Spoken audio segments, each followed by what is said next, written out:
Hola, hola, buenos días. Ángela, ¿me escucha? Sí, profe. Excelente, bienvenida, buenos días.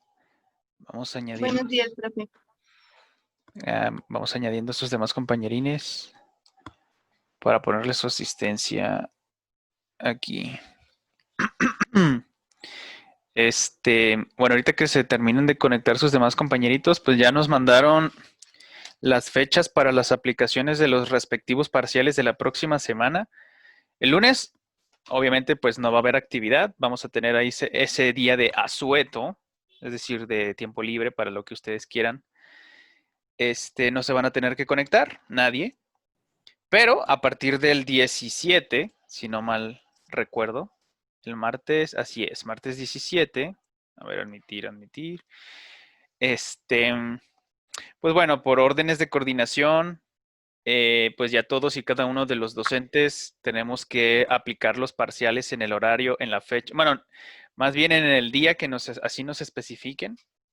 Por lo consiguiente, bueno, nosotros no hacemos exámenes aquí en metodología de la investigación porque pues obviamente se la estamos dedicando todo a nuestra tesina, que espero que ya lo tengan.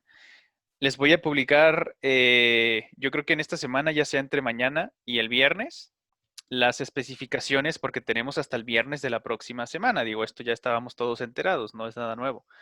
Que ese día lo tenemos establecido para la entrega de su segundo avance de tesina, que prácticamente ya es por lo menos la mitad. Ya habíamos aclarado que por lo menos una cuartilla o medias cuartillas con respecto a los objetivos, a las hipótesis y a todas estas secciones.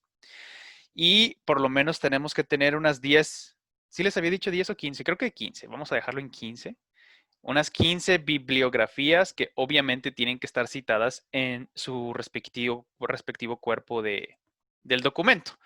O sea, no sirve de nada. Bueno, tal vez sí, pero no en cuestión académica, con la información que ustedes están redactando, que tengan bibliografías que no estén citadas en su texto. O sea, no tendría sentido. Porque pues, a lo mejor si ustedes pusieran una sección aparte, adicional, inclusive en sus anexos, literatura adicional recomendada, sugerida, lecturas apropiadas. Pues ahí entonces colocan las bibliografías que ustedes quieran compartir, que no necesariamente tengan que estar citadas en su texto. Pero obviamente todos los datos, toda la información, todo, sobre todo datos duros, verídicos, que sean completamente verificables, pues claro que por supuesto que deben de presentarse citados. Y esas citas tienen que encontrarse en su bibliografía. Pero bueno, entonces ya sabemos, se supone que tenemos establecido aplicación de examen el próximo miércoles, cosa que obviamente pues eso no va a pasar. Salvo podemos hacer ahí algún ejercicio también de preguntas y respuestas, como una especie de cuestionario para ver cómo, a ver si es cierto que lo de la epistemología y que el método científico y que las secciones que lo componen y que los elementos de un protocolo, etcétera, pues ahí los vamos afinando. Déjenme admitir aquí. Pero bueno, eso sí, lo que correspondería para neurología el miércoles, ese sí, la próxima semana sí tenemos que aplicar el examen, es el 18. Miércoles 18, aplicación del segundo examen parcial de nuestro curso de Dale. metodología. ¿Qué tal? Muy buenos días, bienvenidos a todos los que ya estaban ingresando en este momento. Nada más les estaba comentando a sus compañeros en lo que hacíamos un poquito de tiempo. Déjenme abrir la lista de Excel precisamente para los que nos hacen falta de que presenten sus temas, que nada más eran dos compañeritos. Aquí está. Y nada más les estaba haciendo unos avisos rápido de que la próxima semana, como todos ya sabemos y estamos enterados, es la aplicación de su segundo examen parcial de todas y cada una de sus respectivas asignaturas. Entonces, metodología, pues ahí no hay ningún problema, eso ya sabemos, no tenemos que preocuparnos por estar al pendiente de la aplicación de un examen parcial, pero sí de los avances y que le estén redactando su respectiva tesina. Digo, pues obviamente de ahí vamos a sacar, de ahí se va a basar su calificación parcial de todo el curso. Con respecto a neurología, ese sí, bueno, tenemos que aplicar nuestro examen el próximo miércoles. Si gustan a las 12, que tenemos nuestro curso de neurología, pues ahí les voy indicando más o menos, los voy orientando para que vayan preparando sus cuestionarios, los temas que vamos a abarcar. Obviamente las tareas que hemos estado revisando también se van a incluir, porque pues obviamente son temas, son conceptos, es terminología que tenemos que entender y manejar perfectamente. Pero bueno, punto y aparte, entonces nos concentramos en metodología en este momento. Déjenme, les voy nombrando lista de una vez para que no se nos pase tanto el tiempo. Comenzamos con nuestra compañerita Mariam Aceves. ¿No está? Bueno, pendiente. Nuestro compañero Edgar Aguayo. Presente, profe. Bienvenido, buenos días. Nuestra compañera que fue la más puntual de todos en este momento, Ángela Álvarez. Presente, profe. Bienvenida, buenos días. Nuestra compañera Andrea Ayala. Presente. Bienvenida, muy buenos días. Nuestra compañera Regina Ayala. Presente. Muy buenos días, bienvenida. Nuestro compañero Jonathan Camacho.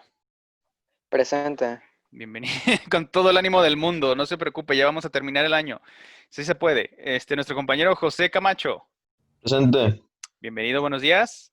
Uy, nuestro compañero Roberto Carlos Castañeda, alias El Pardo. Buenos días, profe, aquí andamos. Uy, me le pusieron su faltón en fisiopatología general. Ah, la bestia. Pues Si ahí le dicen, encargo. profe, siempre pone falta ese profe. Pues si ya lo conocen, ¿para qué lo provocan? No, pues bueno, ahí les encargo. Le seguimos con nuestro compañero Omar Corona. ¿No está todavía? Bueno, pendiente en la cálida Fornax. Mientras no se hayan quedado dormidos, todo bien. Si no, bueno, pues esperamos que se pueda justificar. Marco Antonio nos avisó. Miren, les comparto. Aquí está, nuestra compañerita Nancy y nuestro compañero Marco Antonio, pues bueno, tuvieron ahí algunos pendientes, avisaron, por lo consiguiente, como ya tenemos nuestro acuerdo, pues no pasa nada, se puede justificar para todos. Entonces avanzamos, continuamos con nuestro compañero Daniel de la Cruz. Presente, profe. Excelente, bienvenido, buenos días. Continuamos con nuestra compañera Dea Edith. Presente, profe. Bienvenida, ¿qué tal? Buenos días. Continuamos con Alejandro Fuerte. Presente, profe. Bienvenido, muy buenos días. Nuestro compañero Carlos Alberto Godínez, ¿está presente? Profe, él me comentó que no tiene luz. Ah, bueno, muy bien, perfecto. Entonces, sin problemas, gracias por el aviso y por respaldarlo. Entonces, sí podemos justificar. Edgar Aguayo, admitir. Nancy, bueno, también nos escribió un mensaje avisando que iba a tener ahí un pendiente, ¿no? Entonces, que en cuanto en cuanto pudiera, se iba a conectar. Entonces, seguimos con nuestro compañero Luis Hernández. ¿No se ha conectado todavía? Presente, profe. Ah, bienvenido, muy buenos días. Continuamos con Moisés Mercado. ¿No está Moisés Presente, todavía? profe. Ah, eso es todo, Moisés. Muy buenos días, bienvenido. Gracias. Nuestro queridísimo, al contrario, gracias a usted, y nunca bien ponderado Pepe Chuy. Presente. Excelente, Pepe Chuy, bienvenido. Bueno, entonces continuamos con nuestra compañera Carla Moreno. Presente. Ah, Carlita, le pusieron también su faltón en fisiopatología general. La consideraron que se quedó dormida, pero bienvenida, muy buenos días. Vamos entonces con nuestra compañerita Carla Pérez. Presente. Bienvenida, muy buenos días. Continuamos con Marian Ramírez. Presente, profe. Excelente, bienvenida, muy buenos días. Seguimos con Ana Lau Rendón. Presente, profe. ¿Qué tal? Bienvenida, muy buenos días. Seguimos con Santiago Rodríguez. Presente. También me lo reventaron en fisiopatología, Santiago. Pero bienvenido, muy buenos días. Gracias, gracias. Seguimos con Silvia Vargas. Presente. Bienvenida, muy buenos días. Continuamos con Óscar Velasco. Presente. Excelente, bienvenido. Y finalmente, y no menos importante, nuestro queridísimo Daniel Velázquez. Profe, Dani me dijo que se le fue la luz, que en cuanto llegue se conecta.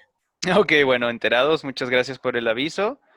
Nada más tenemos pendientes entonces por ahí a Omar Corona y a Mariam Aceves. Por ahí si les pueden mandar un mensajín o si a ustedes les comunica. Ah, miren, Omar Corona, justamente hablando de, ahí está. Nada más faltaría entonces para ver qué pasó con nuestra compañerita Mariam Aceves. Pues ahí ya saben la dinámica, si les avisa o si a Oscar Velasco admitir. Pero bueno, pues así lo dejamos pendiente para ver si nos da señales de su paradero. Aquí está, Aceves Mariam. Bueno, pues entonces ahora sí, déjenme les comparto entonces la lista que nos quedaba pendiente para revisar de los temas de sus tópicos selectos de neurología. Y tenemos que tener a los últimos dos personajes por orden alfabético, o al menos que lo quieran cambiar, que así es que habíamos acordado. Nuestra compañerita Ayala Andrea iba a presentarnos el tema de la hipocondría, o sea, Es un trastorno de actitud, pero acuérdense que la mente es sumamente poderosa, si no, pues ahí tienen a Wim Hof, si no me lo creen. Entonces, hay personas que pueden llegar a manifestar cierto tipo de pues enfermedades que no realmente su fisiología pues está totalmente saludable, pero se lo creen tanto que empiezan a manifestar este tipo de reacciones adversas, precisamente porque como su mente se las está creyendo, hagan de cuenta que es algo así. Ahorita lo discutimos, que nos presente el tema nuestra compañera con lo del efecto placebo, pero ahorita vamos a los detalles. Y en la segunda hora, ya los que nos hacían falta, nuestro queridísimo Jonathan Camacho, precisamente con la tosis palpebral, prácticamente que se nos cae el ojito, ¿verdad? Que ahí tenemos una alteración, sobre todo con los músculos elevadores del párpado. Pero bueno, entonces se encuentra nuestra compañerita Andrea Ayala por aquí. Sí, profe. Perfecto, déjeme entonces dejar de compartir. Profe, ¿ya pasó lista? Omar, ¿qué tal? Muy buenos días, por supuesto. De hecho, sí lo vi que se metió, así que le puse su respectiva asistencia. No se preocupe, ya está respaldado. Perfecto, gracias. Es Al que contrario. está raro mi internet y me mete y me saca, entonces no pude contestar. Ah, ok, no se preocupe. La única que nos quedó pendiente era la primerita, nuestra compañerita María Maceves, ahí por si, no sé, si la avisan o si les avisó a ustedes, pues ahí me Ujú. informan, por favor. Ah, bueno, Va, entonces, gracias. al contrario, gracias a ustedes. Estábamos platicando con nuestra compañerita Andrea. Ya, dejé de compartir pantalla para si nos quiere empezar a proyectar, presentarnos su ponencia. Y en un momento, pues ya su servidor se va a silenciar, pues para que también haga uso exclusivo del micrófono. Entonces, Bien, ok. y ya en el Inter, en lo que nos preparamos, a Omar estábamos comentando que la próxima semana, bueno, ya está aquí la presentación de nuestra compañera. Entonces, sin mayor dilación, no, es lo que les digo, siempre se me confunde con el anglosajón. Sin mayor preámbulo, ajá, ya, así de sencillo. Vamos a darle el espacio a nuestra compañerita Andrea y a continuación su servidor se va a silenciar para prestar atención a la información que nos va a compartir. Muchas gracias. A usted. ¿Sí me escuchan? Por supuesto que claro que sí, fuerte y claro. Ok.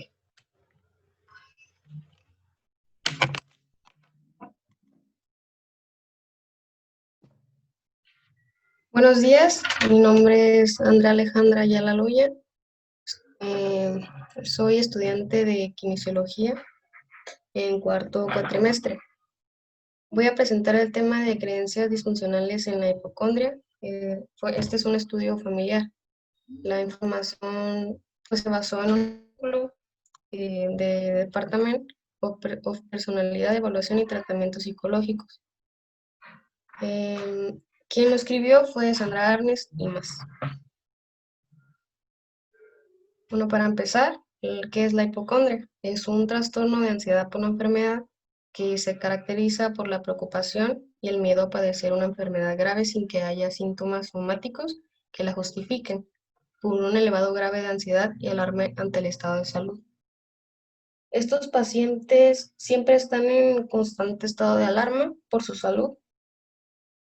Y un ejemplo, como para entenderle mejor, podría ser de que, no sé, cuando sienten un rugido en el estómago, podría ser. Ellos ya piensan que padecen una enfermedad grave y lo que hacen muchas veces es investigar en internet o van con el médico, pero casi siempre se sienten insatisfechos y lo que hacen pues es buscar segundas o terceras opiniones. Antecedentes. Se cree que su nombre proviene del siglo XIX, lo cual se basaba en patologías abdominales tales como la bilis negra y la bilis amarilla, asociadas con órganos tales como el hígado y el vaso.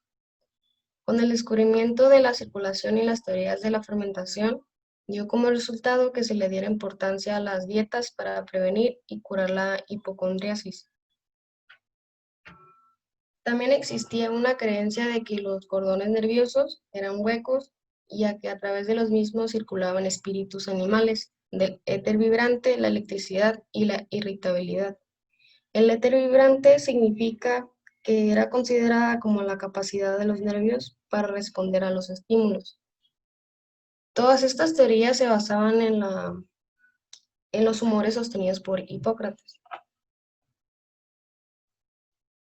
Planteamiento del problema. En fracaso terapéutico. Algunos médicos quienes respondían a las exigencias de atención de estos pacientes lo hacían siempre o muchas veces con hostilidad y frustración, lo que esto resultaba falla de diagnóstico y fracaso terapéutico. Existe un grado elevado de ansiedad y alarma ante el estado de salud, que es por ello que es importante tener un claro conocimiento sobre la enfermedad, ya que existe el 15 y 20% de la población que padece de la hipocondria. Esta es una enfermedad que no siempre se diagnostica como tal y provoca grandes trastornos en el paciente y su entorno. Estos pacientes se sienten frustrados y insatisfechos, con la atención médica que reciben y la consideran muchas veces inútil porque los médicos no le prestan la debida atención. Objetivo: explicar sobre la trascendencia de las creencias que se han mantenido sobre los pensamientos y miedos acerca de la hipocondria. Igual también analizar las creencias entre dichas creencias e indicaciones de malestar emocional que la literatura especializada considera importantes en la relación con la hipocondria o la AE, que significa la elevada ansiedad por la enfermedad. Hipótesis. Tales creencias pueden llevar a una persona a atender de manera selectiva la información que conforme a su idea de padecer una enfermedad grave. Ahí me equivoqué, perdón, mi ortografía. La enfermedad grave y paralelamente a ignorar la información acerca de su estado de salud. Esta hipótesis la saqué del artículo que lo voy a explicar así brevemente. Los estudiantes le aplicaban una evaluación a sus progenitores, o sea, a sus papás y mamás biológicos, sobre las ideas que mantenemos sobre la salud y la enfermedad, lo cual la hipótesis fue que las personas cuyos padres habían sufrían una enfermedad grave, presentaban mayores niveles de AE y sostenían la creencia de que era más probable que sufrieran una enfermedad en mayor medida que los individuos con padres sanos. Síntomas. Pues implican una preocupación por la idea de estar gravemente enfermo o a partir de sensaciones corporales normales, como ruidos en el estómago, como ya había mencionado, o síntomas menores. Está preocupado por tener o contraer una enfermedad o trastorno grave, preocuparse con facilidad por su estado de salud, tener una sensación de tranquilidad muy leve o nula tras la consulta del médico o tras obtener resultados negativos en las pruebas, preocuparse excesivamente por una enfermedad específica o por el riesgo de tener una enfermedad que está presente en su familia. Igual, estas personas pueden evitar personas, lugares o actividades por miedo a los riesgos de salud. Hablar constantemente sobre tu salud y posibles enfermedades. Causas. Puede ser por la interpretación catastrófica de los síntomas, experiencias traumáticas relacionadas con la enfermedad o la muerte, haber padecido una de las enfermedades graves o ser testigo del seno familiar y tendencia a la ansiedad. Consecuencias que puede traer la hipocondria puede ser la depresión o deterioro de las relaciones sociales y la esfera laboral y personal. Diagnóstico. El paciente debe de presentar al menos 6 meses, preocupación por padecer o contraer una enfermedad. En caso de existir una afección médica, el paciente presenta un elevado grado de preocupación. Además, la ansiedad excesiva sobre su estado de salud y presenta comportamientos excesivos relacionados con ello. Tratamiento. Su tratamiento se basa en técnicas de relajación para que pueda mantener el bajo control de sus síntomas físicos. Técnicas de distracción.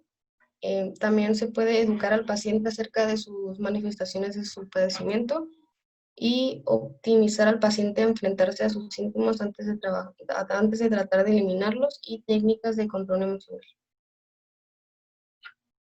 Resultados. Los resultados indicaron que no existe diferencias significativas entre los progenitores en ninguna de las variables. Este resultado también lo saqué del artículo. Se analizaron las diferencias entre hijos e hijas en diferentes variables y se observó que las hijas puntaban más intolerancia a la incertidumbre. En conclusión, las experiencias disfuncionales de la enfermedad y la subestimación de la amenaza de los padres, pero no de las madres, se asocian con los de los hijos e hijas. Las creencias disfuncionales de padres, hijos e hijas se relacionan con síntomas de la hipocondria y de depresión. La característica fundamental del trastorno de ansiedad por la enfermedad es la preocupación no por los síntomas, sino por la creencia de una enfermedad. Ya sería todo, profe. Permítame, es que como no puedo abrir aquí déjeme nada más.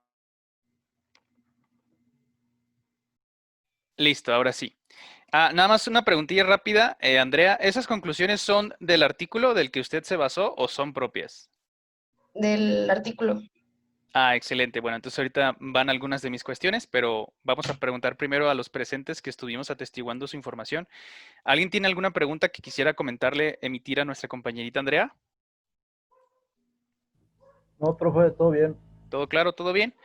Pues sí, ¿verdad? Yo creo que nos quedó claro que una de las manifestaciones fundamentales para que se nos presente este fenómeno de alteración de la conducta que se le conoce como hipocondría, pues es una elevada ansiedad, ¿no? Eso yo creo que a todos nos ha quedado súper bien. Bueno, nada más con lo de las conclusiones, independientemente del trabajo y del estudio que se tomaron en cuenta a los hijos y las hijas y las comparaciones, usted, Andrea, nos podría emitir una declaración sintetizando toda esta información que nos compartió como sus conclusiones personales. ¿Qué nos puede compartir, por favor? ¿Sí queda clara la pregunta? No, sí, estoy pensando. Ok, discúlpeme. Lo que usted nos quiera compartir, o sea, tampoco es que el porcentaje que nos dice que el 20 o el 15% de la población mundial padece, bueno, inclusive si lo quiere mencionar también es válido, digo, porque recordemos que las conclusiones son la síntesis, ya es el resumen, ya todo englobando la información del tema que se estuvo explicando, pero en este caso, por supuesto que me interesa mucho más que nosotros, o en este caso usted, sea la que genere las conclusiones, sin la necesidad de que pues simplemente lo que ya dijo el artículo, pues yo lo comparto y ahí está, ¿no? Eso fueron lo que ellos dedujeron o concluyeron, sino que aquí más bien su opinión, su aporte personal, ¿qué nos podría explicar de todo esto que nos acaba de decir? Por favor.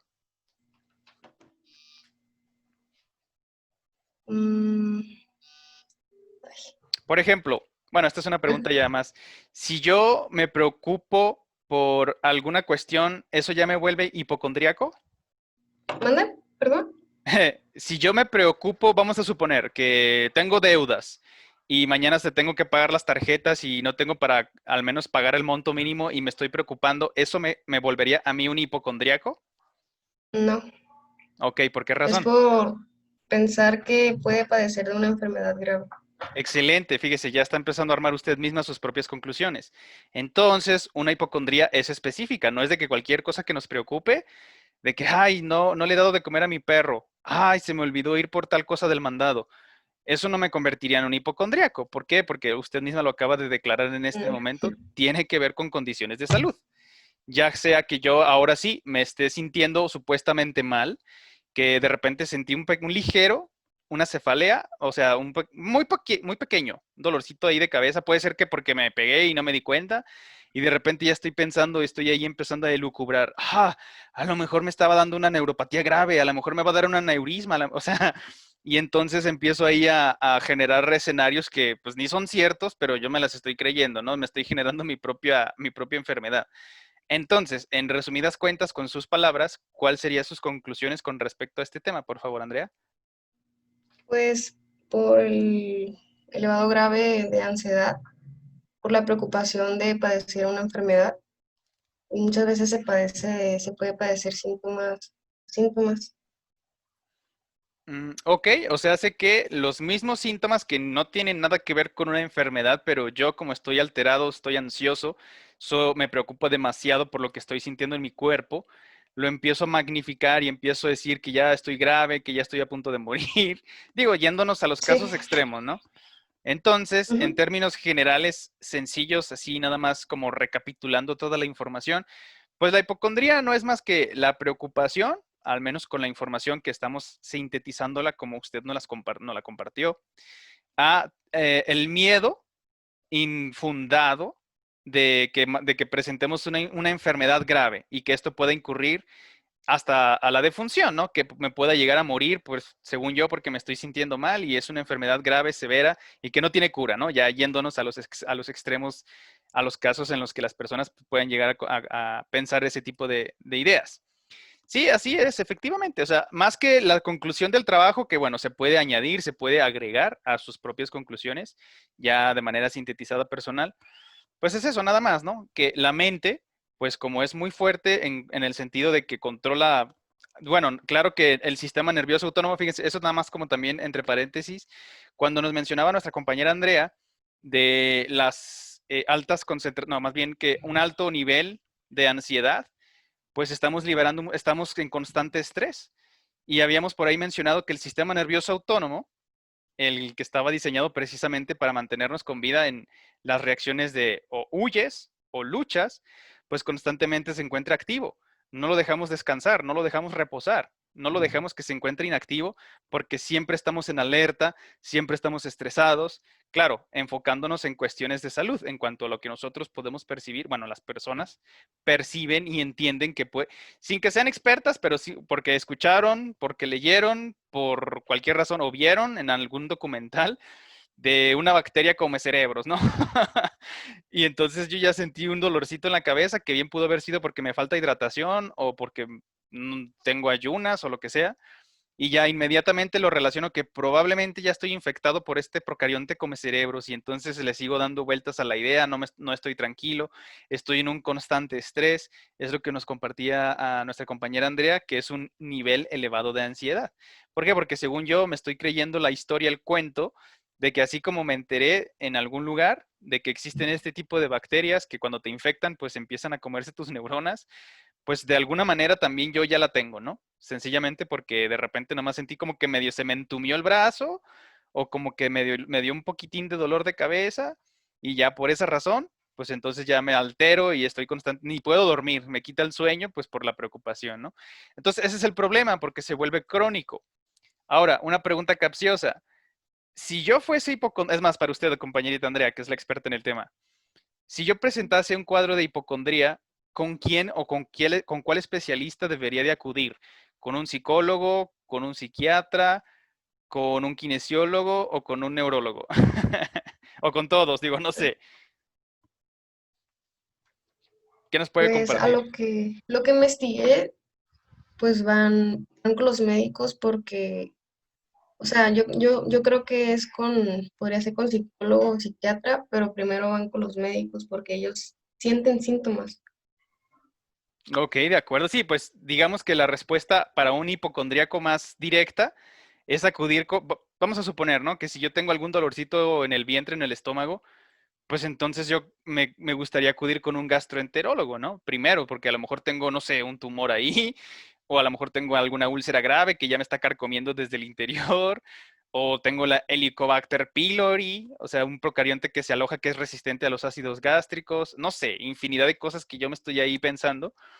Entonces voy con este gastro y me dice, ¿sabe qué? Usted simple y sencillamente comió mucha botana, ¿no? Tiene mucho chile y se irritó un poquito el estómago.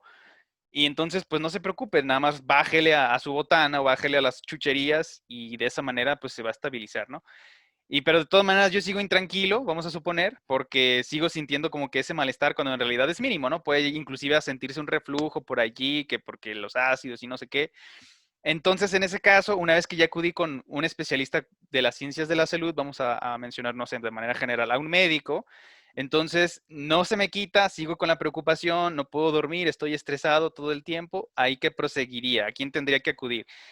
Es más, imagínese que usted, que es mi kinesióloga, Andrea, y me conoce que soy hipocondriaco. Y ya le digo, es que me duele y no, ya me tomé mis tés y me tomo mi jengibre y me hago mis gelatinas y de todas maneras, no sigo sintiendo ese malestar. ¿Qué tengo que hacer? ¿Qué debo de hacer? Por favor, recomiéndeme, Andrea. Yo creo que con un psicólogo o un psiquiatra. Bueno, en este caso, fíjense, la diferencia, a ver, pregunta capciosa si quieren participar los demás, ya para no nada más encasillármela a usted, Andrea. ¿Cuál sería la diferencia, pregunta capciosa, entre un psicólogo y un psiquiatra? Así El psiquiatra fundamental. te puede dar medicamentos y el psicólogo no. Ok, Y el excelente, así psiquiatra es es. para pues más grave, ¿no? Sí, aparte, Efectivamente, yo tengo entendido que el psicólogo es como el que diagnostica y el psiquiatra el que trata. efectivamente. Aunque bien puede, la hipocondría pueden ir más con un psicólogo por el efecto de que todos los síntomas pueden ser psicosomáticos. Que yo mismo me los estoy me imaginando, creyendo de que de repente cualquier cosita, ahí está, como de que no, sí estoy enfermo, pero no me saben diagnosticar, ¿verdad? Efectivamente, así es. La principal diferencia entre uno y otro, vamos a decir, mencionar el psicólogo y el psiquiatra, como bien me lo acaban de decir, explicar, es que el psiquiatra en este caso sí tiene la facultad como para poderte suministrar fármacos, para suministrarte químicos, que obviamente estos van a tener una respuesta muy particular dependiendo del caso de lo que se esté tratando, de lo que estén procurando abordar. En el caso del psicólogo, por supuesto que sí es un poco más, vamos a decir, light, en el sentido de que él, claro que no te va a recomendar ningún tipo de fármaco, sí te puede diagnosticar, oye, ¿sabes qué?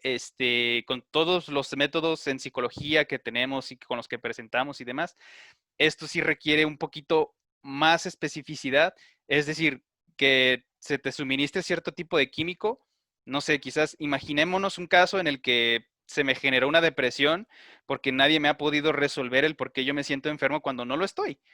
Entonces, ¿sabes qué? Acude con el psicólogo te va a hacer ahí un análisis, te va a hacer una interpretación de tus actitudes. De hecho, fíjense, la psicología está más enfocada precisamente a las alteraciones, a las desviaciones en las actitudes. Entonces, mediante una corrección, mediante un plan establecido de que, ¿sabes qué? Mira, todos los días, por favor, te voy a encargar que no sé, hagas alguna especie de terapia psicológica, vas a escribir una carta o no sé, de que, oh, pues hoy me siento bien porque me siento con la luz del sol, no sé qué, ¿no? Digo, no sé, yo tampoco nunca, no soy experto en psicología, pero pues es lo que de repente lo que escucho que me platican personas que conozco, conocidos que pues sí se dedican precisamente pues a esta área, ¿no? El caso es, una vez que se detecta, ¿sabes qué? Tú tienes una depresión severa, por más terapias que procuremos llevar a cabo contigo, sí vamos a necesitar ir un poquito más profundo, un poquito más severo, porque tu caso, pues sí es más grave, ¿no? Entonces, una vez que lo canalizan con el psiquiatra, ahora sí ya el psiquiatra les puede decir, oye, ya obviamente con el seguimiento de la anamnesis, ya puede diagnosticar, ¿sabes qué? Te vamos a tener que suministrar para evitar que sigas cayendo en este cuadro de depresión que es pues, un círculo vicioso, porque realmente no estás enfermo, pero tú crees que sí, y esto se te está manifestando de esta manera y por lo consiguiente presentas esta depresión grave, porque nada de ninguna forma se te está, vamos a decir, deteniendo, no se te está rompiendo, digamos, ese círculo vicioso. Entonces el psiquiatra, ahora sí, en su facultad, ya les puede decir, ¿sabes qué? Te vas a suministrar cada 8 horas tantos miligramos de esta sustancia y pues me hablas en una semana, ¿no? Ya que te sientas un poquito más estabilizado, que veas que no tienes realmente ningún tipo de afección o de enfermedad que se te esté supuestamente dando estas ideas. Y ya, pues obviamente le darán un seguimiento, pues todo el tratamiento y pues ahí tendrán sus consultas, ¿no? Pero efectivamente, regresando al punto principal, la diferencia entre todos estos que se mencionaron y que ustedes me compartieron excelentemente bien, pues que el psicólogo te puede hacer un diagnóstico perfectamente bien porque tu perfil pues lo tiene que evaluar, tiene que sacar todos y cada una de tus información vital necesaria para él si puede resolverlo por sí mismo o si definitivamente requiere de la asistencia de más especialistas. Ahora, mencionaba kinesiólogos porque a lo mejor alguna terapia con movimiento también puede llegar a ser beneficiosa en el sentido de que la persona supuestamente siente alguna alteración y le dicen, ¿sabes qué? Te voy a recomendar con la kinesióloga Andrea. Ella ha tratado este tipo de casos con muy buenos resultados. Pues dale una visitada y dependiendo de lo que te diga, si definitivamente sientes que no avanzas, pues entonces te buscamos otro especialista con otro tipo de terapia, con otro tipo de ayuda, pues para obviamente lo que se busca es solucionarte tu problema, ¿no? Entonces, fíjense, el ejemplo que acabamos de hacer aquí, que es multidisciplinario, porque no nada más es alguien, no, yo lo resuelvo y yo me encargo y yo solito, ¿no? Claro, digo, pues si tienes todas esas capacitaciones, toda esa habilidad, pues bueno, por eso les digo, la información es importantísima. Pero claro que también hay que entender que necesitamos de los demás, porque otros se han dedicado un poquito más de tiempo a otras áreas, a otras cosas, y de ellos nos podemos también apoyar, ayudar. De esa forma se genera como este link, pues es interdisciplinario, y de esa forma, al final de cuentas, el objetivo que se pretende o se busca es resolverle el problema pues a cualquiera de los pacientes que se nos puedan llegar a presentar, que tengamos nosotros nuestra responsabilidad de atender. Pero bueno, muchísimas gracias, Andrea. Muy buena presentación, digo, sencilla, humilde, concisa, de pues lo que es una hipocondría que está relacionada precisamente con los trastornos de salud. No porque lo presente realmente, sino porque estas personas pues tienden a creerlo. Es lo que les decía, para mencionarles otro ejemplo, pero a la inversa, es decir, lo contrario, en lugar de la hipocondría, o bueno, si lo quisiéramos ver, hipocondría antiparalela, lo que conocemos el famosísimo, yo creo que sí lo hemos escuchado, el efecto placebo, que es exactamente todo lo contrario, lo mismo, pero al revés. O sea, si yo me siento mal porque nada más escuché un ruidito, como que medio me torcí, me está doliendo y ya pienso que pues, es algo grave, severo, pues de la misma manera la mente, haciendo un reflejo de espejo, puedo decir, no, pues me estoy tomando un tecito que tiene antioxidantes todos los días por la mañana, esto me está ayudando, me está rejuveneciendo. Probablemente no me va a rejuvenecer, pero me va a mantener saludable, me va a mantener sólido. ¿Por qué? Porque de esa forma también yo estoy liberando estimulantes. Ojo, acuérdense de las glándulas que secretan neurohormonas. Entonces, como yo estoy, simple y sencillamente con esto va a quedar súper claro. Cuando nos dan una noticia, vamos a suponer que ustedes se sacaron la lotería, que de pura chiripada, ustedes por serendipia. A ver, Sí. vamos, vamos así nada más pregunta capciosa. ¿Alguien me puede definir lo que es la serendipia? Esto creo que no lo habíamos platicado. Serendipity. Bueno, los anglosajones le dicen serendipity, ¿no? Pero nosotros también en nuestro idioma, en el lenguaje lo tenemos y le decimos serendipia. O si le quieren decir serendipity, pues tampoco no hay problema, es indistinto. Es lo mismo, bueno, y la respuesta sí, nada más porque ahorita que nos vayamos a nuestro receso, es lo mismo que decir chiripada, ¿no? O de pura suerte. El término, vamos a decir técnico, apropiado, para entendernos entre nosotros ya profesionales, pues le decimos es que fue por serendipia que me encontré la solución de este trastorno de esta persona, porque resultó ser hipocondriaca y le dije, cómase unas gomitas cada 12 horas y se va a sentir mejor. Y fíjense que santo remedio, pues por la misma mente del paciente que se la creyó que las glucosas de las gomitas pues les estaban solucionando el problema, pues ya se siente bien, ¿no? Por serendipia, por chiripada, pues en este caso ya más a fondo podríamos decir que es un caso de placebo. Ahora, así como lo que decíamos de la hipocondría, que se la creen y todo lo malo, pues de la misma manera, ¿sabe qué? Tómese esta capsulita, o más bien, no sé, un caramelo, una golosina, un dulcecillo, páseselo y cada 12 horas se la va a estar tomando y con eso se va a sentir mejor. Y simplemente es una menta, ¿no? O sea, es pura azúcar. Entonces, esta persona, al estarse suministrando, se la está creyendo y, por ahí va con lo del ejemplo de que cuando ustedes se sacan la lotería, que ya son millonarios, pues imagínense la emoción que eso les va a dar y todo el tipo de secreciones internas que van a empezar a arrojar a su torrente sanguíneo, pues claro que les va a dar un bienestar. Es a lo que le denominamos las famosas endorfinas. O simplemente cuando ustedes ven a una persona que les cae muy bien y que tenían tiempo que no la veían, bueno, a mí de repente me sucede que se siente como en la boca del estómago unas punzadas y luego te da mucho gusto. Dices, oye, ¿cómo has estado? Fíjate que el otro día me acordé de ti. Bueno, ya las coincidencias y todo eso, ¿no? Pero ya sería hablar de metafísica. Pero en cuestiones fisiológicas, en las respuestas que podemos llegar a presentar en este tipo de situaciones, es la mente, fíjense lo complejo que es. Entonces, cuando yo me la creo que me estoy suministrando, que mi tecito, que mi pastillita, lo que sea, entonces me estoy generando una sensación de bienestar que al mismo tiempo se traduce en la secreción de estas endorfinas, de estas sustancias químicas que me avisan a mis células, todo está bien, todo está todo está Hakuna Matata, ¿no? Todo está good, everything is just good. Entonces, de esa manera yo me puedo desenvolver, me desempeño y no siento ningún malestar y me creo que la medicina me está haciendo efecto, que en realidad es el puro placebo. Hola, hola, muy buenos días. ¿Me escuchan? Sí, profe. Excelente, bienvenidos a todos nuevamente. Vamos a terminar de añadir a sus compañeros. ¿De casualidad no supieron qué pasó con nuestra compañerita María Maceves? Profe, aquí estoy, ya llegué, una disculpa. Creo que tuvo pero una le emergencia avisé. familiar, profe. Hola, ¿qué tal? Muy buenos días, Marco. Nos da muchísimo gusto. Sí, no se preocupe. De hecho, estábamos enterados de su situación, dado por el mensaje que nos escribió. Entonces tiene su asistencia, no se preocupe. Y con respecto a nuestra compañerita María Maceves, entonces tiene una circunstancia comprometedora con su familia, por lo consiguiente, pues bueno, podemos justificar el por qué no está con nosotros.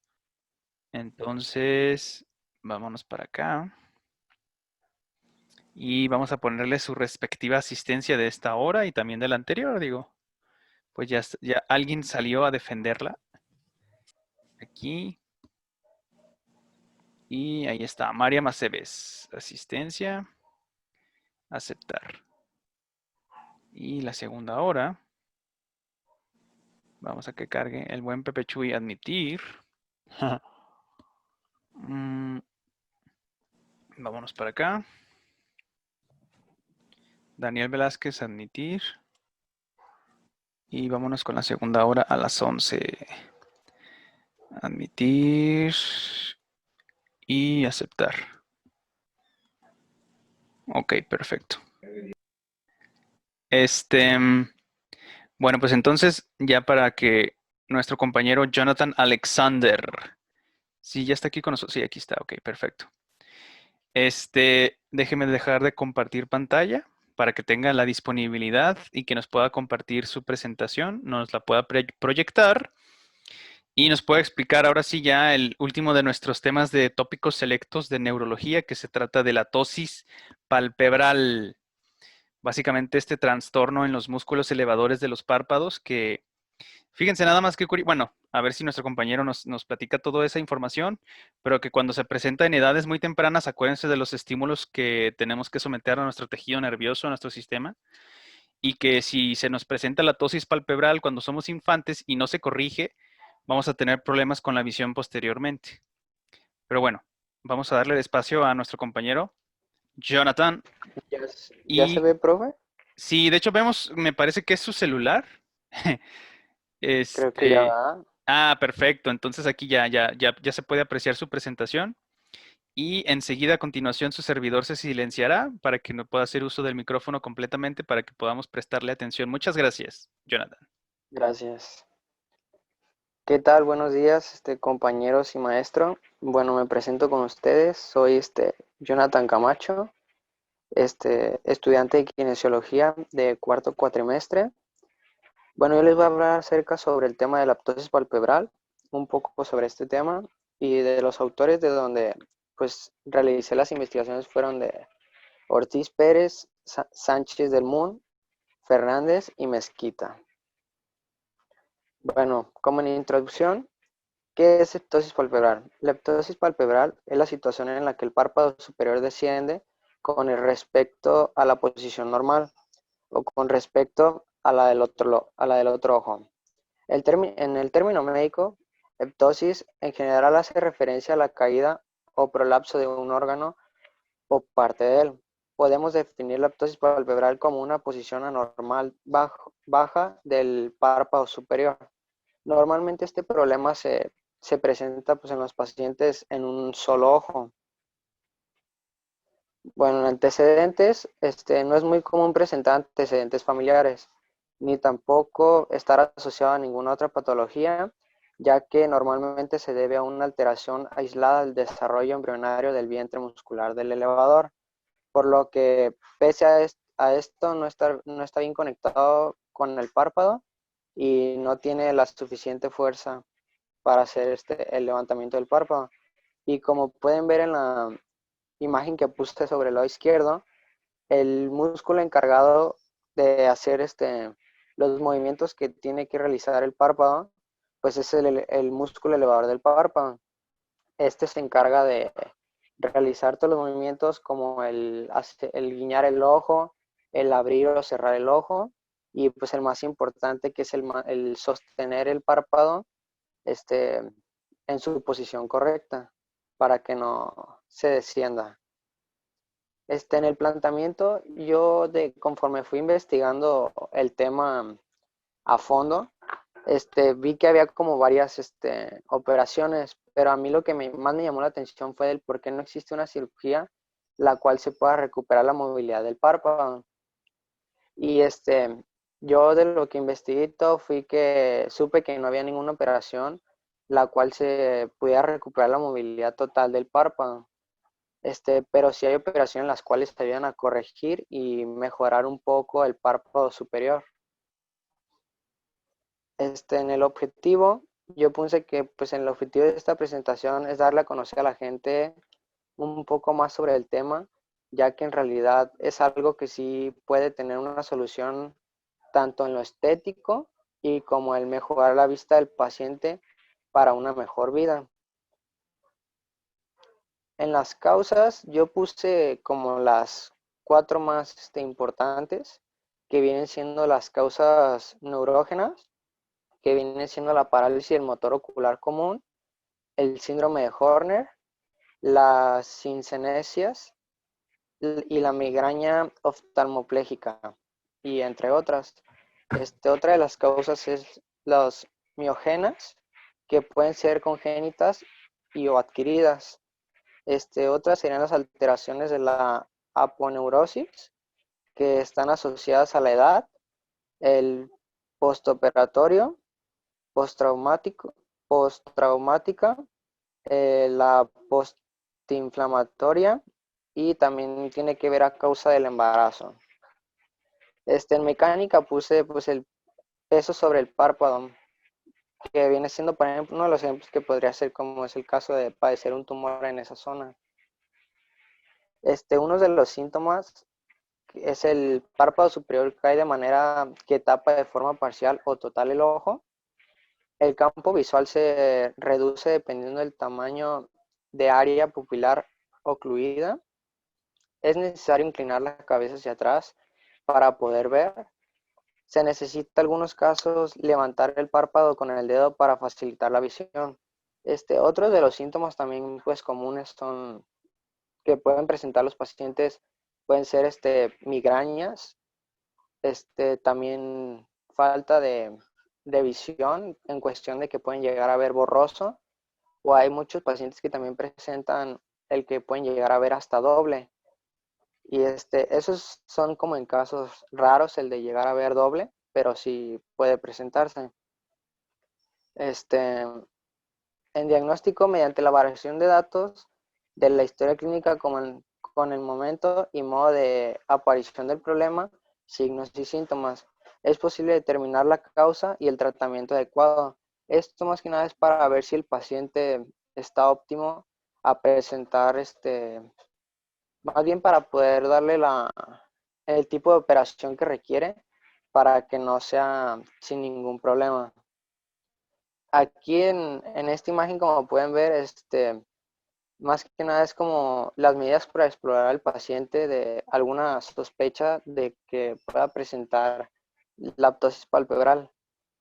En lo que se fijan normalmente pues es en el reflejo pupilar, en el diámetro corneal vertical, que es la medida que tienen que tener los párpados, que más o menos aproximadamente es entre 11 milímetros, las hendiduras palpebral, que tienen que ser también entre 9 y 11 milímetros. La distancia reflejo de margen 1 tiene que ser aproximadamente 3 milímetros también. Y el margen 2 tiene que ser de 5 milímetros aproximadamente. En el tratamiento de la ptosis palpebral consiste en reforzar el músculo que eleva el párpado acortándolo. Estas son unas de las tres técnicas principales que se utilizan para la corrección del párpado, que la primera vendría siendo vía anterior, que ahí se realiza una mínima incisión en el pliegue del párpado para reforzar el músculo elevador. En vía transconjuntival o técnica de Puterman, se refuerza el músculo elevador por vía transconjuntival.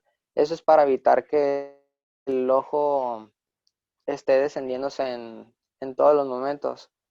Y en esta normalmente se hace en caso de que las dos primeras no lleguen a funcionar, que es la suspensión frontal.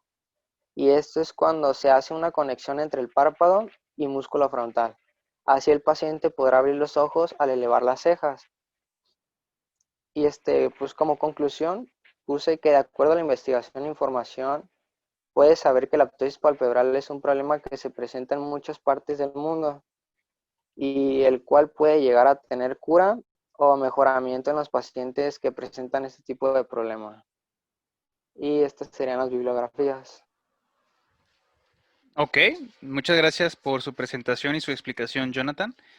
De los que estamos aquí presentes, que estuvimos apreciando la explicación de Jonathan, ¿hay alguien que le quiera emitir alguna pregunta a nuestro compañero?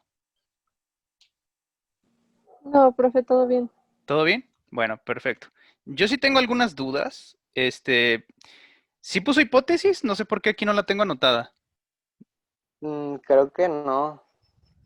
Bueno, fíjese que la hipótesis yo la entendí más bien en la número 3. ¿Podemos ver su diapositiva 3, por favor? Sí. Ahí. Porque según entendí, sí existen cirugías, pero aquí usted plantea el problema de que no existen. O estoy confundido. Ahí sí me pudiera aclarar nada más ese punto. Porque nos mencionaba que Sí, acortando el músculo, pues eso es una cirugía, ¿no? Le estamos metiendo cuchillo al cuerpo. Y el planteamiento que usted nos está expresando en este punto, dice, preguntándose, ¿por qué no existe una cirugía la cual pueda recuperar la movilidad del párpado? Se refiere entonces, bueno, no sé si usted nos podría explicar un poquito más ese punto, por favor. ¿Sí sí, existe claro. o no Ahí, existe? Perdón. o sea, ahí me refería más que nada como a una cirugía en la cual pueda recuperar la movilidad total del párpado, perdón. O sea, que pueda como abrir y cerrar el ojo sin ninguna dificultad, o el guiñar el ojo, y como así, como ciertos movimientos que puede realizar el párpado como los frecuentaría una persona normal, pues. Ah, ok, ok. Entonces, básicamente lo que usted nos está tratando de concentrarse es que exista un procedimiento que nos recupere al 100% la movilidad de nuestro músculo elevador del párpado, ¿verdad? Ese sería el Sí, punto. Ah, ok, sí, perfecto. que tenga una mejor movilidad, pues. Excelente. En ese caso estoy de acuerdo con el planteamiento del problema porque cirugías hay. De que se puede resolver Sí, de alguna manera, por supuesto que le metemos cuchillo al cuerpo y encontramos la solución. Esto sí, que ya usted lo especifica un poquito más y decir, no, no, no, pero yo no quiero ni acortar músculo, ni estirarlo, ni nada. Quiero que total y completamente sea funcional para que haga su respectiva pues, cierre y abre los párpados, ¿no? De manera normal y convencional. Ok, sí, en eso estoy de acuerdo, podría ser, pues sí. Es un buen planteamiento de entonces habría que hacer mucho mayor investigación, no sé, quizás no sé si con algún químico que pudiera, no, no creo, tendríamos que buscar la manera, tal vez injertos, podría ser, de miocitos, para que pudiéramos controlarlos ahora sí de manera apropiada. Ahora sí, la hipótesis la pudo haber formulado a partir de allí, desde este punto interesante de que usted mencionaba que no hay cirugía, pero específicamente para la recuperación total de la movilidad, en este caso del músculo elevador del párpado. Entonces, su hipótesis ahí le pudo haber agregado. En este caso, debe de existir un procedimiento no quirúrgico, sino terapéutico, en el que puedan utilizarse células precursoras, las famosísimas células madre, en el que se induce la ujú, diferenciación a miocitos específicamente, pues para los músculos elevadores del párpado, ¿no? Esa sería una estupenda hipótesis, la cual, bueno, por ahí nada más le falló, no se la puso, sí. pero bueno, y luego otra pregunta también que me surgió.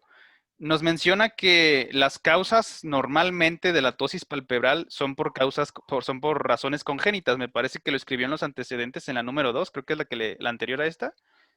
No. ¿Cuál es la de sus Esa. antecedentes? Ah, ok, ok, aquí está. Según lo que entendí, porque lo anoté aquí, menciona y afirma que la principal causa del por qué se nos presenta esta alteración es porque en el periodo embrionario hubo un problema, vamos a decir, de lo que sea de la formación de los miocitos para que estuviesen haciendo la función del músculo elevador y que por esa razón ya a las personas se les va a manifestar esta alteración del movimiento en su músculo y me quedé esa duda. Entonces, esa es la única razón porque luego nos pone en la diapositiva número 5, me parece, que por causas neurógenas, por causas, ahí está, mire, sí, la 5. Neurógenas, miógenas, que aquí sí ya nos dice puede ser congénito o no, o es decir, adquirido. Acuérdense que ya sabemos perfectamente bien que cualquiera de las alteraciones que estén afectando a nuestro sistema nervioso, hay de dos tipos, nada más, no hay más. Las que ya son congénitas, que desafortunadamente por azares del destino, alea y acta est, pues desafortunadamente se nos manifiestan y no podemos hacer nada al respecto. Y son aquellas también las que vamos a presentar adquiridas por cualquier cosa de forma exógena que nos está alterando, nos afectó algún impacto, algún traumatismo, alguna infección, y es lo que nos está manifestando la conclusión de, en este caso, la atosis palpebral. Pero entonces nada más ahí la pregunta para usted sería, entonces, ¿cómo nos puede explicar ese punto? ¿Cuáles serían las causas principales de por qué alguien puede llegar a manifestar la atosis palpebral? Por favor. A lo que yo llegué como a entender y más que nada a investigar, eso más bien se presenta como por problemas desde el nacimiento o desde que se presenta el bebé como en feto, que es cuando normalmente, a lo que leí, era como de que si una embarazada tomaba como medicamentos que no, pues quizás no le llegaran a caer bien al bebé, pudiera haber como ese descontrol, se podría decir, que afectara al feto y por eso se produce ese problema que vendría siendo el párpado caído. Ok, ahí sí estoy de acuerdo con usted que en el periodo embrionario, inclusive fetal, es muy vulnerable en este caso, pues el producto en formación. Si se le están suministrando todo tipo de sustancias raras en el organismo de la madre. Eso sí es indiscutible, por supuesto que hay casos y documentación que prueban lo que usted nos está diciendo, pero entonces ahí lo que habría que orientarse un poquito más es entonces en especificar. La máxima incidencia de la tosis palpebral se presenta en el periodo embrionario o en este caso en el periodo de la gestación de los seres humanos, porque de manera irresponsable se les están suministrando sustancias químicas no recomendables, porque precisamente la mamá pues está en gestación y es bastante vulnerable el producto que se encuentra en su organismo, que está en formación y que pueda llegar a presentar este tipo de alteraciones. Pero eso no significaría entonces necesariamente que únicamente las causas de la tosis palpebral se presentan en la gestación. Digo, entonces estará de acuerdo conmigo, porque aquí ya nos está manifestando otras causas distintas. O sea, en términos generales, podríamos señalar esta alteración, ya pues la caidita ahí del parpadito, ¿no? El ojo cheche, por ahí podemos llegar a decir aquí nosotros en México. Es multifactorial, no única y exclusivamente en el periodo de gestación, es decir, ya sea en el embrionario, en el fetal, que porque la mamá se está suministrando cosas que no debería, y esto puede llegar a resultar entonces en alteraciones en la formación del producto, o sea, pues de este organismo, ¿no? Este ser humano que está en formación. En eso estoy de acuerdo, pero nada más para orientarlo. Entonces, la declaración correcta, en este caso, para poderlo decir de manera apropiada, la mayor incidencia se presenta en el periodo embrionario por causas de que se les están suministrando sustancias químicas, pasan la placenta, se llegan y se empiezan a afectar las comunicaciones celulares con este caso el feto, o en el periodo embrionario, que es todavía mucho más vulnerable, porque a partir de ahí ya es donde se están haciendo las diferenciaciones de los tejidos, que ya entendemos y conocemos perfectamente bien a partir de las 3 capas germinales, que el ectomeso, endodermo, etcétera. Pues ya eso lo saben muy bien, lo sabemos. Entonces, en eso sí, no le digo que no, estoy de acuerdo, pero entonces nada más para ahí encuadrarlo mejor, las mayores estadísticas en incidencias de los que presentan la tosis palpebral es debido a los neonatos, que desafortunadamente en su periodo embrionario o en su periodo de gestación, independientemente si es fetal o embrionario, por la causa que haya sido, porque estuvieron en contacto con sustancias químicas que interfinieron en la comunicación y diferenciación de sus tejidos y que por lo consiguiente pues se manifestó en este caso en una tosis palpebral. Y ya las demás que no pertenezcan a ese nivel de distribución de incidencia estadísticamente hablando, ahora sí, ya podemos considerarlas que son adquiridas. ¿Por qué? Porque ya dejamos a un lado lo congénito. Recordemos que congénito quiere decir desde el momento que somos concebidos, toda nuestra formación, hasta que nacemos, hasta que, por ahí recuerden que inclusive se había mencionado otra palabra, otro término, porque es prenatal, ojo, la etapa prenatal, que implica 2 periodos, el embrionario y el fetal. Hasta ahí todos de acuerdo.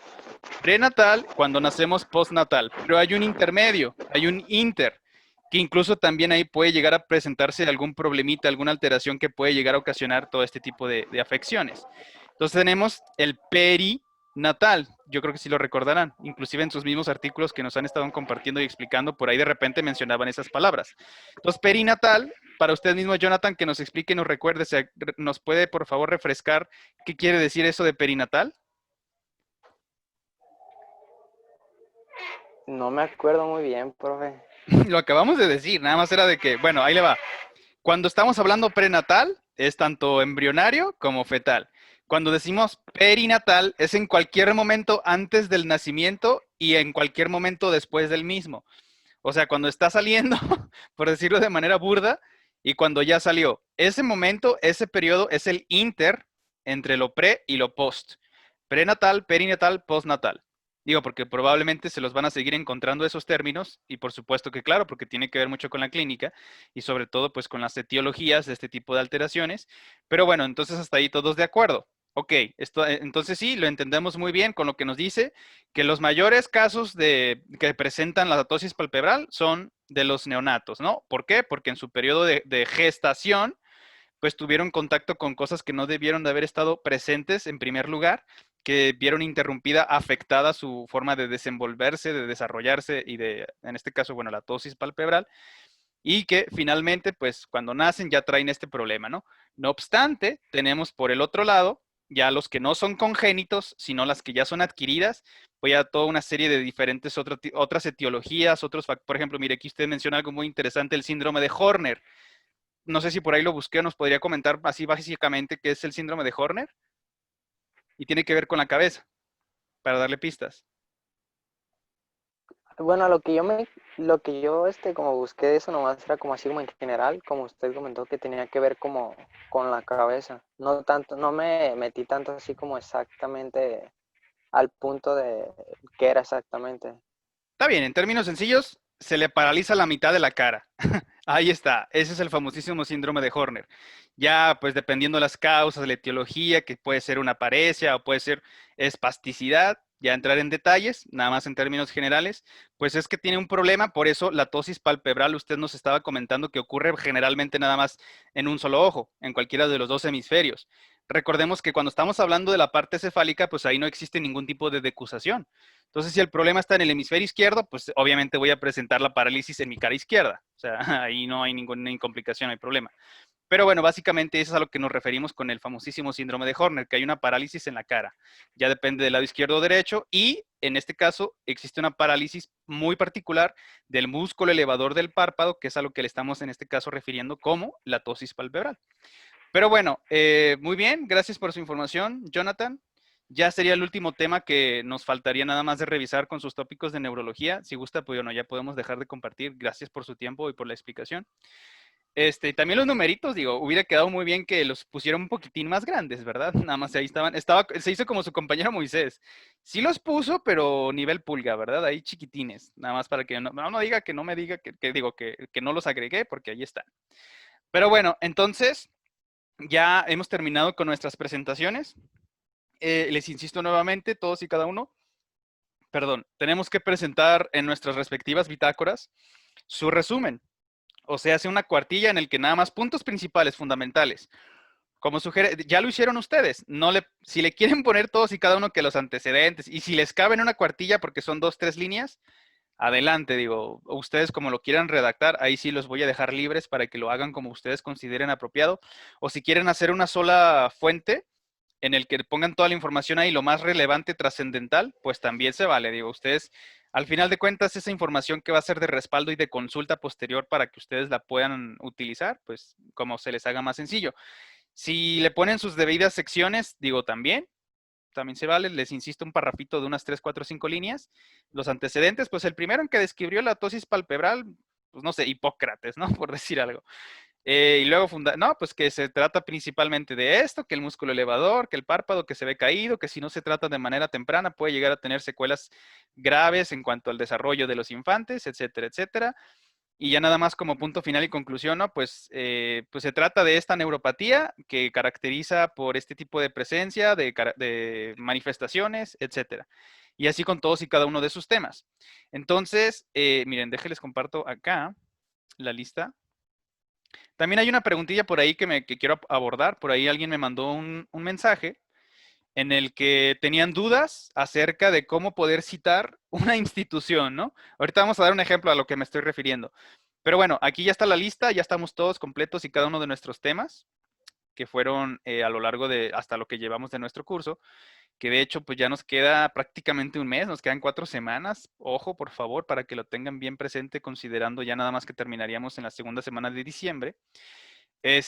La propuesta sigue sobre la mesa. Quienes me estén presentando ya su tesis completa, perdón, su tesina, me emociono demasiado con lo de la tesis, que me presenten su tesina ya bien elaborada, bien hechecita y que lo presenten ante el grupo con todos y cada uno de aquí los presentes, pues ya saben, ¿no? Ahí, por supuesto que tendrán su 10 bien merecido. Si se quieren esperar hasta diciembre y lo que me entreguen y con eso se califica, pues también, digo, ustedes tomarán la decisión, yo nomás les estoy dando la opción. Y pues obviamente pues va a ser el tema de su respectiva tesina. Ahora, con respecto a la pregunta que es sumamente interesante, miren, voy a Classroom ahora, porque de hecho efectivamente no está en su protocolo para entrega de tesinas, en eso estoy completamente de acuerdo con ustedes. Y es una pregunta bastante interesante y muy válida. Miren, vámonos para acá y vámonos a protocolo para entrega de tesinas. Básicamente la pregunta es esta, ¿cómo puedo citar una información que no tiene autor? Está canijo, es lo que les digo, o sea, por supuesto que siempre que tiene que haber un responsable. O sea, me parecería imposible que de repente, pues, a menos que dijera anónimo y no quiere manifestar su identidad, salvo en esos casos que se puede llegar a presentar, no digo que no, dices, bueno, pues entonces, ¿cómo le hago para citar esto que de verdad me sirve para poder redactar mi trabajo? Miren, vamos a entrar acá. Si los 3 datos importantísimos que no pueden faltar siempre, ya conocemos muy bien, va a ser el nombre del autor, o en este caso, si es una cita nada más en su texto, es el primer apellido del primer autor, seguido por el año de publicación. Con eso es más que suficiente para hacer una cita, es decir, una referencia de lo que sea que ustedes estén redactando, explicando ahí, compartiendo en su texto. Ahora, que con la bibliografía, entonces, a eso sí, los datos importantísimos son los nombres de los autores, así sean 20, pues hay que agregarlos a todos, pues por ética profesional. Sería muy guarro por ahí, muy descuidado que nada más ponerle el primer nombre del autor et al, ¿no? Digo, en ningún lugar, a ninguna publicación seria les permiten hacer eso. Tienen que poner a todos y cada uno de los colaboradores, pues porque se lo merecen, digo. Así sean aquellos que nada más estuvieron ahí yéndose por los refrescos y llevando el desayuno, pero porque los quisieron agregar por cualquier razón, pues se les respeta y se les pone sus nombres en sus respectivos trabajos. Ahora, en el caso hipotético, insisto, de que no, de verdad no tenga nombre de autor, entonces dependerá, porque, por ejemplo, sí se presenta el caso que sean comunicados y que sean, por ejemplo, instituciones, inclusive órganos de gobierno, secretarías, y ahí pues no ponen el nombre en particular de una sola persona, sino que en conjunto la secretaría de quién sabe qué y no sé qué, de salud, por ejemplo, te recomienda que sigas estas instrucciones, que para evitar los contagios y la propagación y que no se sigan aumentando las cifras y que las estadísticas, que no sé qué, que del COVID, ¿no? De ahorita que está muy, muy, en auge todo ese tipo de temáticas. Entonces, en ese caso, digo, suponiendo que esa información que ustedes les recibieron, que les funciona, les sirve para su trabajo, y ya investigaron, hoy sabes qué, la verdad es que no encuentro el autor, no sé quién lo habrá escrito, pero pues ahí dice Secretaría de Salud, ¿no? Miren, vamos a lo de las citas, más bien lo de la bibliografía. Aquí está. Siempre sí o sí, los 3 datos importantísimos de cualquier bibliografía, de cualquier trabajo publicado, del tema que sea, obviamente serio. Digo, bueno, también se podría literatura, ¿no? Que El Señor de los Anillos de J.R. Tolkien, si se fijan, pues ahí está el autor, el año de publicación, no sé si, creo que fue la década del 70, bueno, fue del siglo XX, ¿no? Para más o menos, más aproximado. Y el título de la obra, pues El Señor de los Anillos, ¿no? Ya dependiendo de qué libro estemos tratando, que si La Comunidad del Anillo, que si El Regreso del Rey, que no sé qué, pues bueno, eso ya es una obra literaria, pero para nosotros en cuestiones académicas, por lo mismo, siempre sí tiene que presentarse tanto el nombre de los que participaron, sobre todo del primer autor, seguido por el año de la publicación y finalmente por el título del trabajo. Ya lo demás, dependiendo que si lo estamos consultando, que si de un journal, que si de un capítulo del libro, tenemos que poner dependiendo que si la editorial, el lugar donde se imprimió, en este caso sería el journal, qué volumen es y el número de páginas de donde se consultó. Por ejemplo, aquí pues tenemos estas representaciones, ¿no? Pues de tal página a tal página se concentró esta información y de ahí se obtuvo y por lo consiguiente pues de ahí se está referenciando. Ahora, regresando con lo de la Secretaría de Salud, ¿no? Con este anuncio, este comunicado que se emitió, o una universidad puede ser también, no dice el autor, y por lo consiguiente ustedes como quieren citarlo de manera apropiada, pues bueno, desafortunadamente, a menos que quieran indagar hasta el fondo del resultado, en este caso de esta información, tendrían que comunicarse directamente con, vamos a suponer, ¿no? Nuevamente con la Secretaría de Salud. Una llamada telefónica o un correo electrónico, como ustedes deseen y gusten. Claro que ese sería en el caso de que de verdad quisieran conocer el autor de dicha información, ¿verdad? Entonces ya uno se comunica, suponiendo que ya entablaron una comunicación. ¿Sabes qué? Estoy hablando pues para saber, fíjate que me interesó muchísimo la información que emitieron, este documento, este circular, en el que hace cierto tipo de señalamientos, que recomendaciones, que esto y el otro. La verdad es que estoy haciendo un trabajo de investigación, quiero publicar, quiero hacer esto y el otro, y sí me gustaría darle el respectivo la autoría de quien sea que haya emitido esta información. Y con todo gusto, por supuesto, claro que si son unos mediocres les van a decir, ay, pues no sé, así nos lo pasaron. Pues entonces en ese caso, pues ni modo, ¿no? Lo único que hay que hacer, pues entonces tratar de citar, en este caso, la institución o la secretaría de la que cuál se esté tratando, pues como con toda ética, pues ponerle, ¿sabes qué? Se sacó de Secretaría de Salud, ¿qué año? 2020, y cómo se llama el comunicado, maneras de prevenir el contagio del COVID. Y ya, entonces Guadalajara, Jalisco, México, y si son varias páginas, pues nada más le ponen ahí la cantidad del número que corresponda. Si solamente fue un circular, pues entonces no le ponen un circular público, ¿no? O hay cualquier especificación que ustedes quieran, pero eso sí, ¿de dónde se obtuvo? El instituto, el centro, la secretaría, el organismo, lo que sea, pues seguido, eso sí, el año, eso obviamente tiene que encontrarse, pues si no, ¿de cuándo se emitió? Pues eso sería demasiado imposible que no tenga ni autor ni año. O sea, ahí eso sí, por lo menos uno sí puede faltar, fíjense nada más, ¿no? Pero 2 de 3 y menos 3 de 3, pues entonces no buscaron nada, ¿no? O sea, en términos generales. Pero aquí nada más para aclarar el ejemplo de que si queremos citar un documento, una información, algún dato importante que no presente autor por cualquier razón de la que sea y de la que se trate, pues entonces digo, si no van a hacer eso de que hablar o mandar un correo, fíjate que me interesa saber quién escribió, pues para darle obviamente su respectivo respeto, homenaje o autoría, si por cualquier circunstancia tampoco se los pueden dar, no saben, los que sea con las que contacten, pues entonces, en ese caso, sin problemas, digo, porque obviamente la pregunta sí me la mandaron así como con calidad de urgencia, y dije, va, pues no pasa nada, vamos a aclararlo en la próxima sesión, pues para que quede un poquitín más entendido, un poco más claro. Y eso sí, es lo que les digo, siempre en el mejor de los casos tienen que presentarse estos 3 datos de cualquier bibliografía. Ya nos queda claro, los nombres de los autores, los años, la fecha de publicación, específicamente el año, y obviamente pues el título del trabajo. En el caso de este circular nuevamente, bueno, pues si no tenemos acceso a los autores, vámonos a quién lo emitió. Eso sí tiene que existir. Digo, pues de repente apareció, pues está raro, ¿no? Está medio extraño justificarlo de esa forma. El caso es Secretaría de Salud, punto y seguido, 2020, punto y seguido, maneras de prevenir el coronavirus. Ya, punto y seguido, Guadalajara, Jalisco, México, y el número de páginas de los que sea que se hayan emitido este comunicado. Y de esa manera, por supuesto que claro que se justifica, y si me lo ponen de esa forma, bueno, estoy de acuerdo. Digo, no creo que todas sus bibliografías vayan a estar así, ¿verdad? Digo, eso sería totalmente incongruente, no tendría ninguna coherencia. Pero no sé si haya dudas entonces, sobre todo pues por el correo que me mandaron por allí, quien me haya emitido esa cuestión.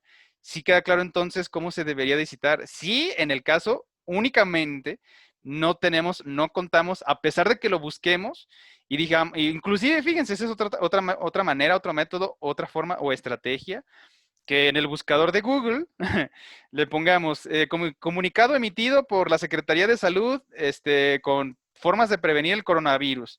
Ahí también les tiene que aparecer varios, por supuesto que todos se comparten en el internet, entonces muy probablemente ahí inclusive la misma secretaría emita un comunicado aclarando que, pues esta información, porque tiene que ser por los órganos de transparencia y que supuestamente el manejo de la información, sobre todo cuando tiene que ver con gobierno y estas cosas, ahí tiene que venir, pues el autor de este trabajo, de este circular, pues es el doctor fulanito de tal, quien nos hizo el favor de redactarlo, pues para que las masas, las mayorías, toda la población en general, pues se entere, esté totalmente al tanto de las mejores medidas, etcétera, no sé qué, y todo esto y el otro.